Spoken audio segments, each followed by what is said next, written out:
Hello guys, ये है episode 8 खूबसूरत मोहब्बत का। तो चलिए शुरू करते हैं। तो अंश सुभाष जी से कहता है कि सुभाष तेरा कर्जा माफ हो जाएगा। हमें एक कुक की जरूरत थी जो हमारे श्याम काका जैसा खाना बनाए, और परी जी भी बहुत अच्छा खाना बनाती हैं। तो बता, इतना ही अंश कह पाता है कि बीच में सुभाष जी बोलते हैं, हाँ साहब क्यों नहीं, मनाली जरूर आपके घर खाना बनाने आएगी और ये हमारे लिए दूसरा मौका है आपकी सेवा करने का। फिर अंश मुस्कुराते हुए कहता है, गुड डिसीजन। वैसे अगर हम आपकी इस बेटी को भी खाना बनाने के लिए बुलाते तो क्या आप भेजते?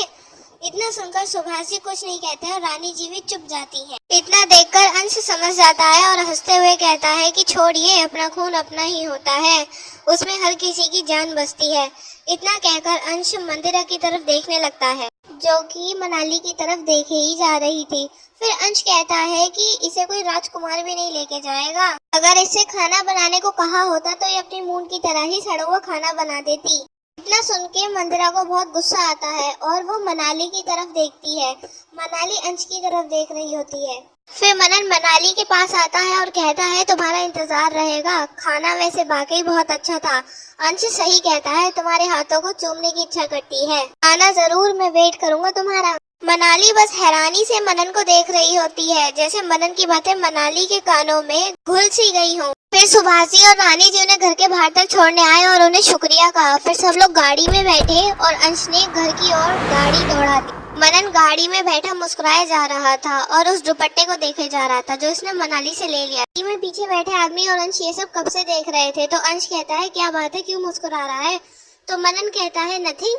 फिर अंश कहता है, अच्छा मतलब बिना बात के मुस्कुराया ही जा रहा है तू? तो मनन कहता है, मैं बस खाने के बारे में सोच रहा था कि खाना कितना अच्छा था।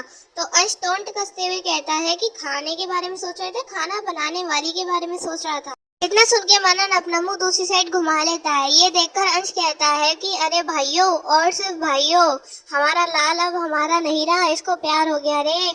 और फिर पूरी गाड़ी में शोर होने लगता है। मनन मुस्कुराकर अंश को गाली देता है और फिर उधर दूसरी साइड सुभाष जी सोफे पे बैठते हुए कहते हैं कि रानी जी, ये चमत्कार कैसे हो गया? अब तो साहब ने कर्जा लेने से भी मना कर दिया।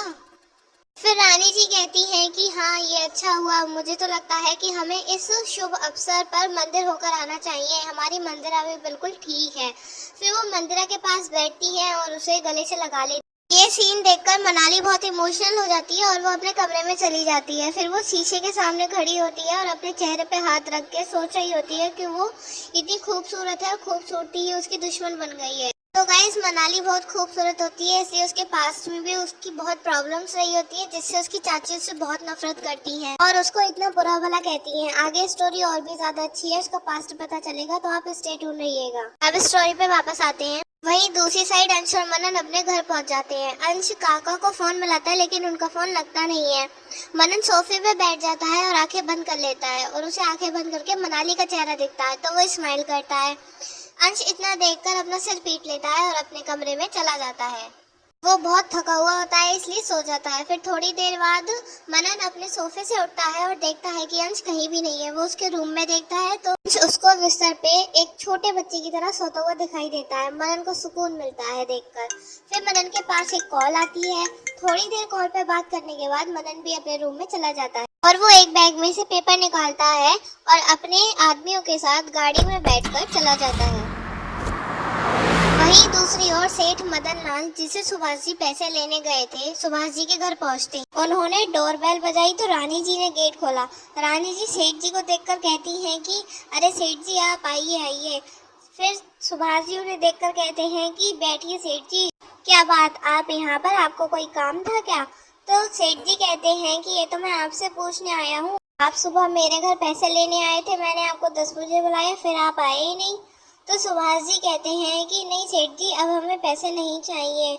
तो सेठ जी कहते हैं कि क्यों, अब क्यों पैसे नहीं चाहिए आपको? सुबह सुबह तो आप आए थे। तो सुभाष जी कहते हैं कि जो काम था वो हो गया, अब हमें पैसों की ज़रूरत नहीं है। तो सेठ जी कहते हैं कि ऐसा क्या काम था आपका जो बिना पैसों के ही पूरा हो गया और अब आपको पैसे नहीं चाहिए?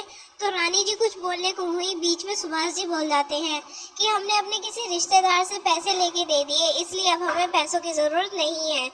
तो सेठ जी कहते हैं कि चलो ये तो अच्छी बात है, तुम्हारी बला टल गई, तुम्हारा काम हो गया, पर एक बार मुझे बता तो देते, मैंने पैसों का जुगाड़ करवा लिया था। फिर सुभाष जी कहते हैं कि माफ करना सेठ जी, इस सब भागदौड़ में मुझे याद ही नहीं रहा आपको बताना। तो सेठ जी कहते हैं कि वो सब ठीक है, लेकिन तुम्हें पैसे किस वजह से चाहिए थे? ऐसा क्या काम था जो तुम्हें इतनी सुबह ही सुबह मेरे पास आना पड़ा? तो सुभाष जी से कोई जवाब नहीं निकलता, तो वो रानी जी की तरफ देखते हैं। फिर वो थोड़ी देर सोच के कहते हैं कि मेरे एक दोस्त को चाहिए थे पैसे, इसलिए मैं आया था। तो सेठ जी कहते हैं कि वाह भाई वाह, दोस्त हो तो तुम्हारे जैसा, दोस्त की समस्या को अपनी समस्या बना लिया। फिर सुभाष जी सेठ जी से कहते हैं कि आप ये सब छोड़िए और ये बताइए आप क्या लेंगे, चाय, ठंडा गर्म पानी, क्या लेंगे आप? तो सेठ जी कहते हैं कि मैं तो चाय लूंगा। इतने फिर रानी जी कहती हैं कि ठीक है, मैं अभी बना के लाती हूँ। फिर रानी जी किचन में चली जाती हैं और मंदिरा आ जाती है और वो सोफे पे बैठ जाती है। मंदिरा को देखकर सेठ जी हंसते हुए कहते हैं, और बेटी कैसी हो? तो मंदिरा उन्हें इग्नोर करते हुए कहती है, ठीक हूँ। फिर सेठ जी सुभाष जी से कहते हैं कि ये बरखुरदार, हम एक जगह गए थे तो उन्होंने कहा था कि कोई लड़की हो नजर में तो बताना, तो अगर आप अपनी बेटी की शादी कराना चाहो तो बात आगे बढ़ाऊं। इतना सुनकर मंदिरा बहुत गुस्सा हो जाती है और उन्हें उल्टा सीधा कहने लगती है कि आपको कोई काम नहीं है क्या, दूसरों की जिंदगी खराब करते रहते हो? ये सुनकर सुभाष जी को बहुत गुस्सा आता है और वो उसे गुस्से में चीखते हुए कहते हैं, मंदिरा तुम्हें तमीज नहीं है, बड़ों से कैसे बात की जाती है? फिर किचन से रानी जी भागती भी आती हैं और कहती हैं, क्या हुआ सुभाष जी, आप चिल्ला क्यों रहे हैं, क्या कह दिया ऐसा मंदिरा ने? तो सुभाष जी कहते हैं कि रानी जी अपनी बेटी को समझा लीजिए, इसे बड़ों से बात करने की बिल्कुल भी तमीज नहीं है। फिर रानी जी गुस्से में मंदिरा को देखती हैं और मंदिरा गुस्से में सेठ जी को देख रही होती है। तो रानी जी मंदिरा से कहती है कि मंदिरा माफी मांगो सेठ जी से। फिर मंदिरा बहुत रूड होके कह देती है सॉरी। सेठ जी कहते हैं कोई बात नहीं बेटा। रानी जी की निगाह किचन की तरफ जाती है तो मनाली गेट पे ही खड़ी होती है किचन के। तो रानी जी उसे इशारे से कह देती हैं कि चाय और नाश्ता बनाओ सेठ जी के लिए। तो वो किचन में चली जाती है नाश्ता बनाने के लिए। तो गाइज यही एपिसोड 8 खत्म होता है। आपको कैसा लगा हमें कमेंट करके जरूर बताइएगा और लाइक और शेयर करना मत भूलिएगा। और अगर आप चैनल पर नए हैं तो सब्सक्राइब जरूर कीजिएगा।